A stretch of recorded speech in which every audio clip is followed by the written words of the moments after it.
کل خاص طور پہ خوشی ہوئی کہ ہم نے اب اوورسیز پاکستانیز کو شامل کر لیا پاکستان کی ڈیموکریسی کے اندر. اب ان کو جو ووٹنگ رائٹس ملے ہیں، میں آپ کو بتاتا ہوں اس کا فائدہ کیا ہے.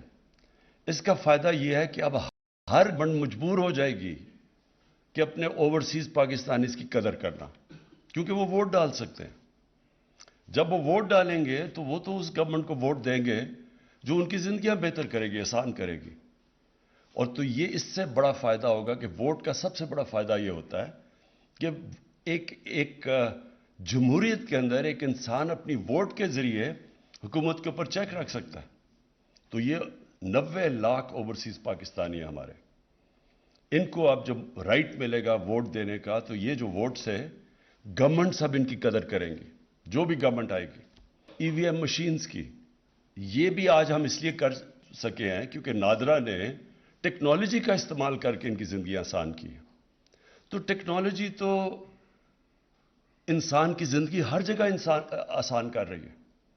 تو اس لیے ٹیکنالوجی کا آج استعمال نہ کرنا، اس سے بڑا امکانہ کیا سوچ ہو سکتی ہے. الیکشن کمیشن نے ریکمینڈ کیا کہ ای وی ایم الیکٹرانک ووٹنگ مشینز آنی چاہیے.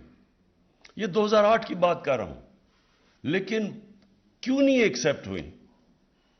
یہ کوئی بھی وہ جو اس ملک کے اندر ایک پرانے سسٹم سے فائدہ اٹھا رہے ہیں وہ کبھی چینج نہیں آنے دیں گے.